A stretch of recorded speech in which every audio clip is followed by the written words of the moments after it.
We're beginning with Thich Nhat Hanh's translation of the Heart Sutra. He's considered one of the great translators in the Vietnamese tradition.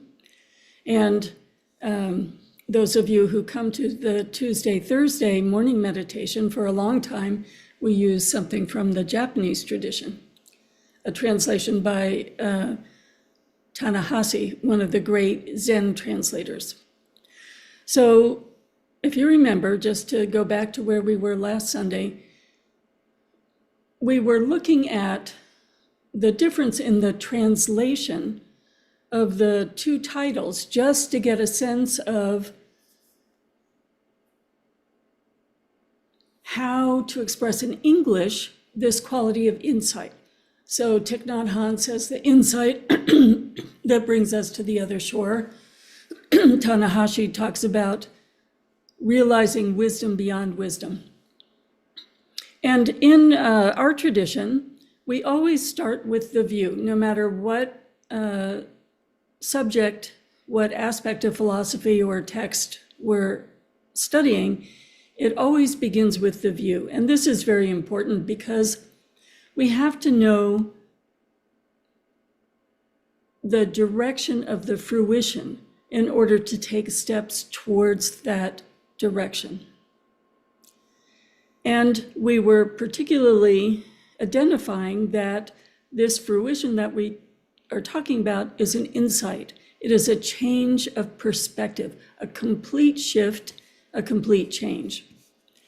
And what Buddha said about this, just after he was enlightened, was, I have found this new nectar-like Dharma that is profound, peaceful, luminous, free of projections, and uncompounded.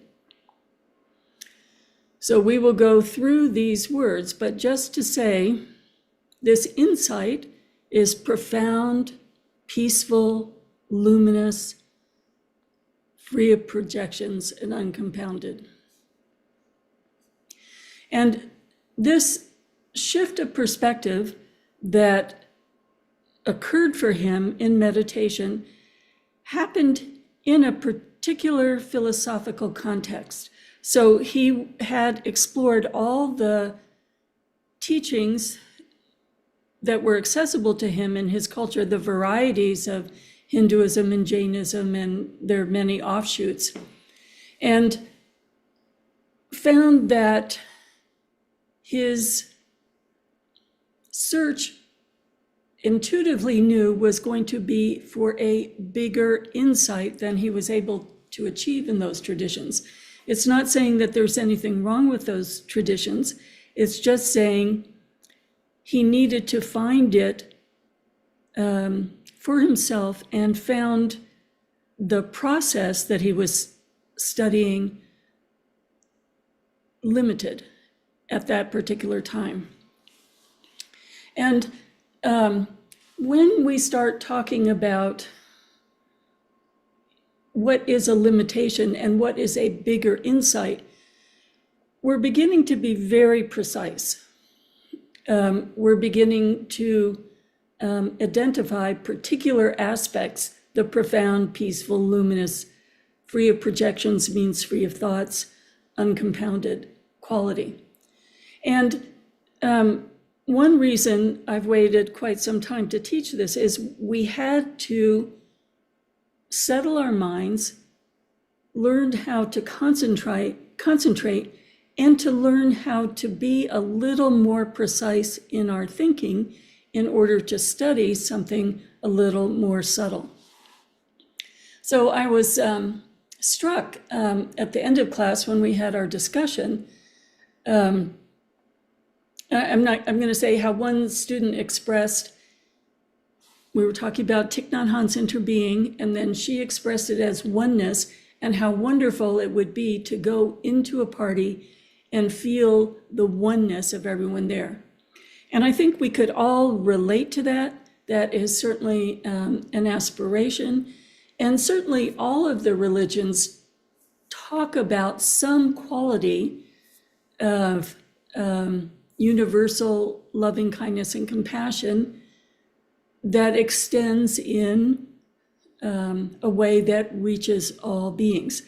But if we look at the expression of oneness, that's a very, very general term. And if we were to look at how oneness occurs in several different religions, we could say, well, we all use the word oneness, but actually we mean something subtly different in that oneness. So in order to discover what the Heart Sutra is pointing towards and what we can learn in this process that we're studying together, we have to be a little more precise about the philosophical context. We're at the beginning of many roads going out. Each road has a slightly different understanding of what the fruition is. So we have to know, why are we taking this road, and what is this road indicating?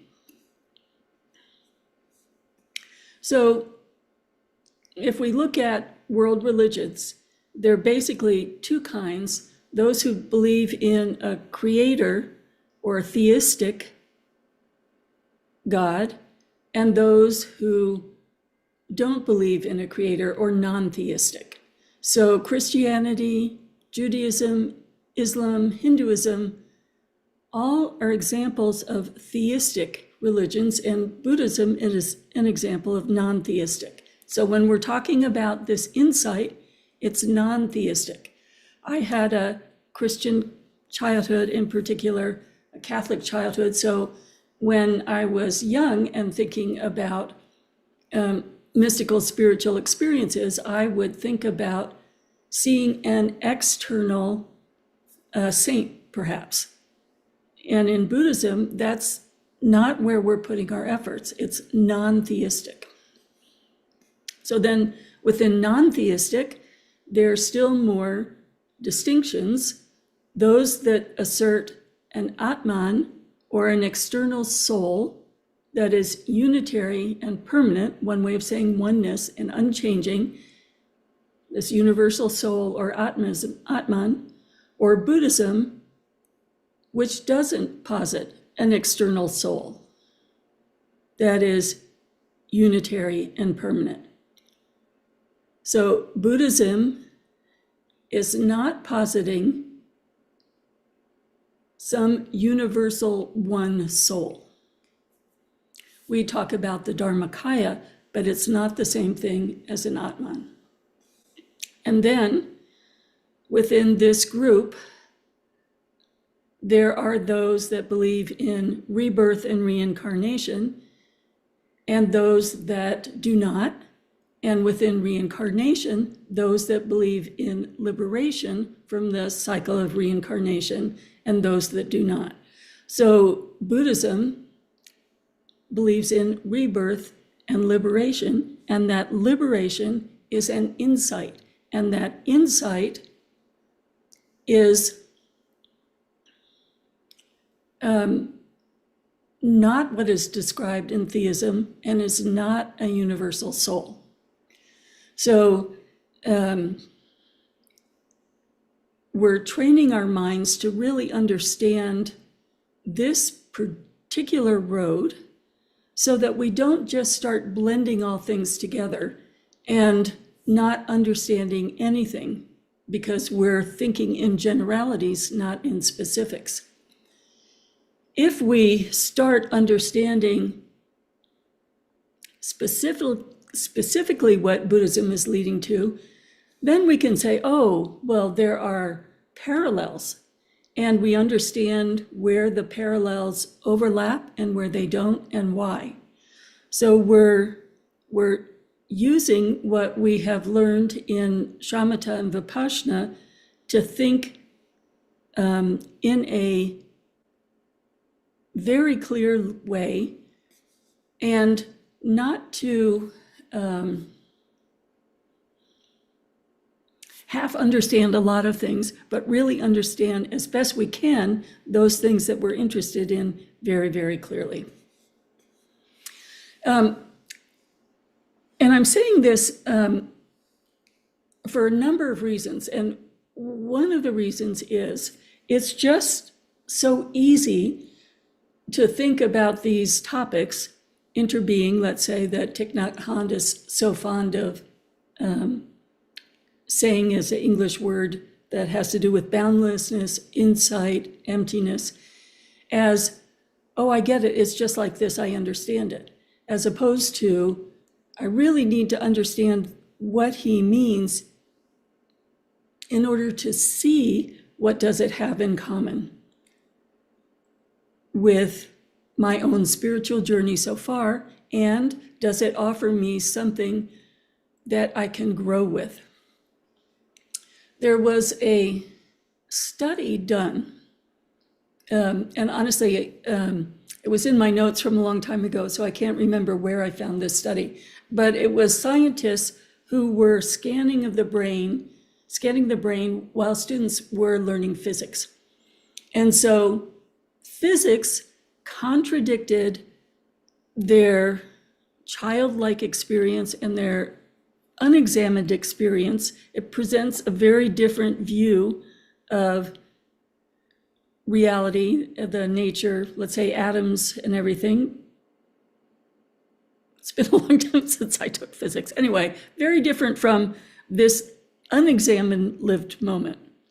And they could tell when they did the brain scan that there was a part of the brain that's in here, the front, behind the forehead, in which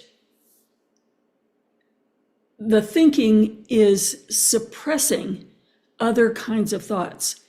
And so the way they analyze this is when you're learning something new that contradicts either your earlier beliefs or your unexamined beliefs, things that you just sort of assume, it's not like the new information that intellectually you know is true and tested. Rather, it suppresses the old information, which means the old information keeps popping up, and you have to keep working with that new knowledge until the new knowledge has more strength than the old knowledge. And I think we see that in meditation from time to time. And an easy example for me about this is unconscious bias. So when we were first learning about unconscious bias, there were all these tests you could take. And I found out I had unconscious bias towards myself. There was one ageism test. And when you have an unconscious bias, you have to work to eradicate those perspectives that come unbidden and are sort of hidden in your ways of thinking. You have to become aware of when they start to inform your thoughts and how dominant they are with new information. So when we're studying philosophy, it's very, very similar, particularly this kind of philosophy. It takes work to take in new information because it contradicts our unexamined experience.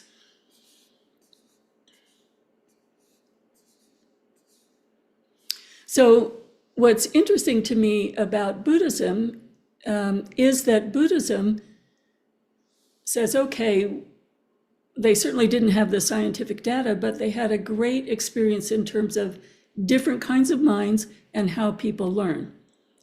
And so the first introduction to interbeing, emptiness, boundless, is a beginning understanding of interdependence.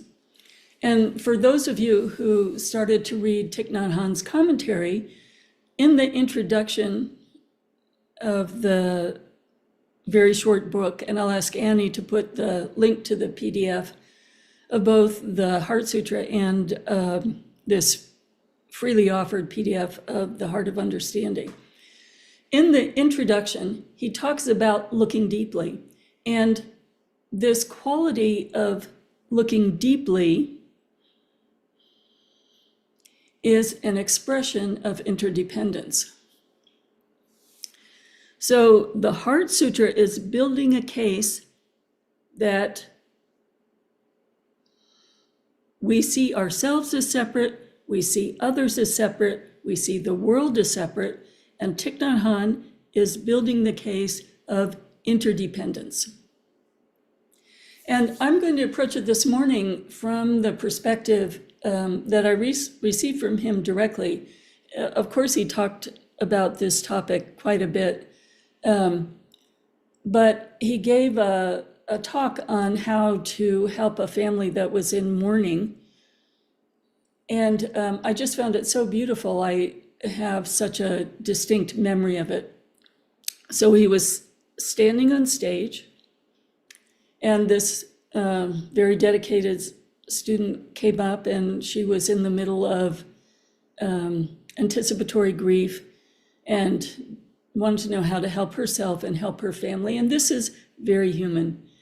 You know, we lose a loved one, and it's very painful, and we think of grief and mourning as a time of a lot of mental pain. But he looked at it from the perspective of interdependence. And the first thing he did was he took a sheet of paper, just like a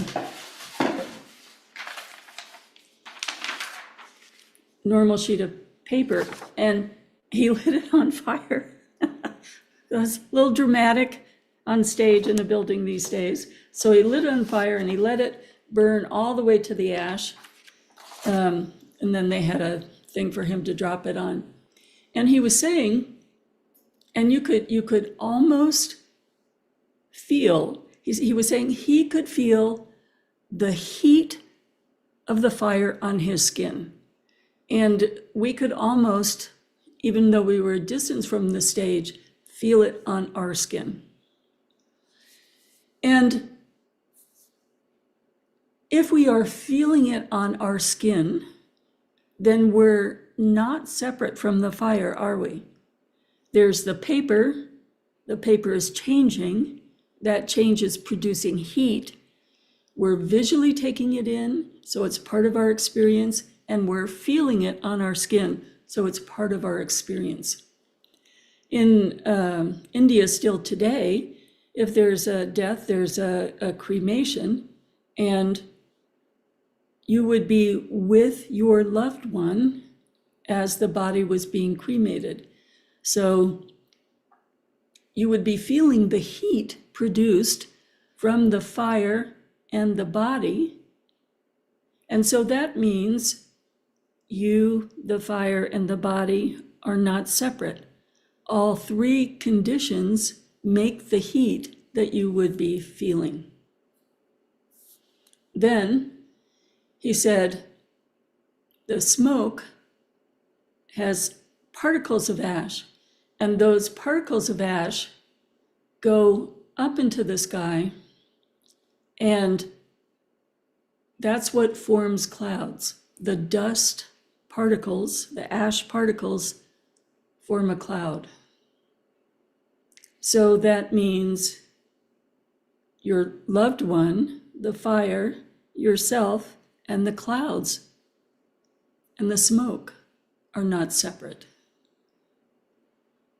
All these conditions come together to make a cloud. And then the cloud produces rain. And, here in the springtime, the rain is so tender because it's nourishing the crocuses and the daffodils, the first color after a long winter of grayness. So then we can say our loved one, the fire, ourselves, the cloud, the rain, and the flowers are not separate. There's an interdependence. All the factors need to work together for the daffodils to bloom. You can't separate, in this example, one piece. Each piece is contributing to another change or shift. And what was lovely was to see that he began teaching this even more intensely as he started approaching death. And those of you who watched his funeral would have seen big banners saying, "A cloud never dies." I'm gonna share the screen so you can see this.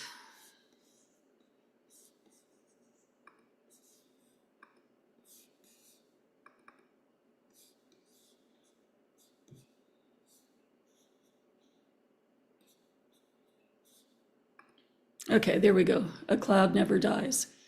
So he was preparing his students to understand that he would never be separate from them. All they had to do was look around at the clouds and the sky and the flowers and consider interdependence. And this is another quote: "I'm a continuation, like the rain is the continuation of the clouds."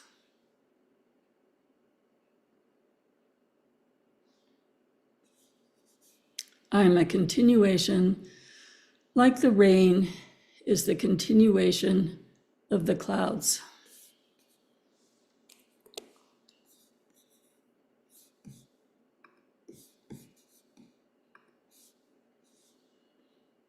So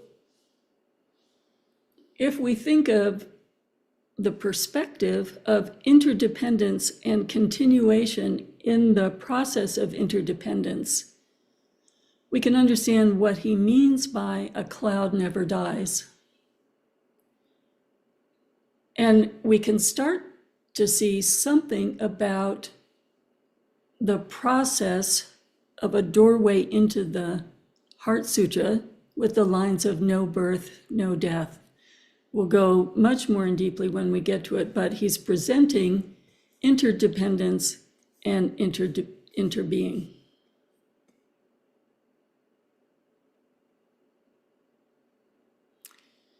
Our experience often is not seeing the continuation, of trying to stop right at the moment of death and stay in the suffering of loss. And this is very natural. This is, we could say this is part of our culture and many cultures, but it doesn't help us move out of suffering. We are staying in an isolated moment, not a continuation. And we're resisting the unfolding, the nature of life, the nature of impermanence. And we're not able to see, when we stop in this one moment, we're not able to see interbeing. That is also the nature of life and of our experience. It doesn't mean there isn't loss. And we are not separate from the interdependence of our unfolding experience with the being that is gone and with the natural process of their body becoming a part of nature again.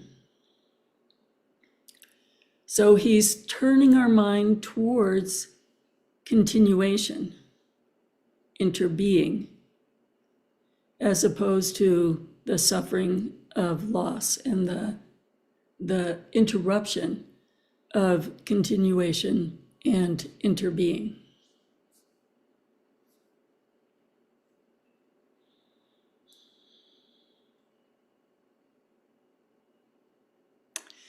So as we go through the week this week, if you could keep in your mind continuation and look for it, look for where you see it, and look for what does this perspective offer you. I'm going back to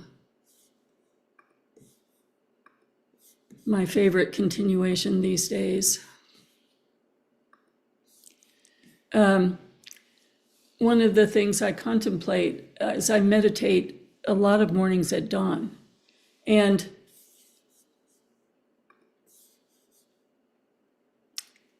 I could think of dawn as just the moment the sun rises over the horizon. And then I would be early for it, late for it, trying to make it at just that time. Or I could think of the continuation of the hour before dawn, the 2 hours before dawn. Dawn is not separate from the night before, and it's not separate from the day, the night, and tomorrow's dawn.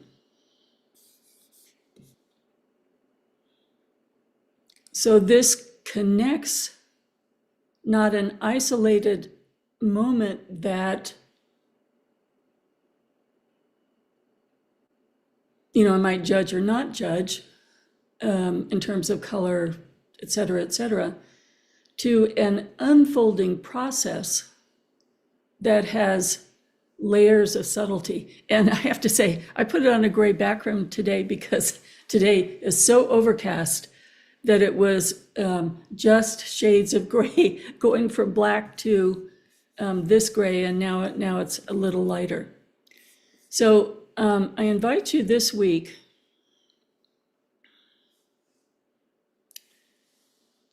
to think about continuation and look for it, and look for ways you interrupt it and ways you appreciate it, and how it might inform your perspective. Now, over the coming weeks, we're going to go into layers and layers of interdependence, but I feel like this is such an accessible introduction that we can say, oh, okay, the Heart Sutra is not going to be foreign to me. I understand continuation. But just think about, if we're talking about continuation in all of our relationships, we're in a continuation, and everyone we interact with is a continuation, and the difficult people are not the way they were when they were difficult today. We don't know what their continuation is. So there's a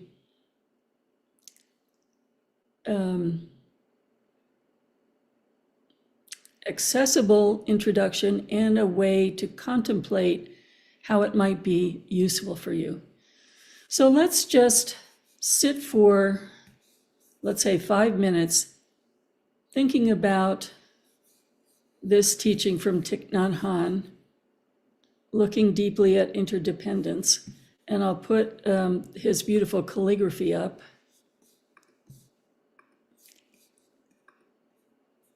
Oh. There we go. And the extraordinary compassion he had for his students to help them focus on this so they could understand his death as a continuation of a still unfolding relationship. So we'll just take a few minutes now.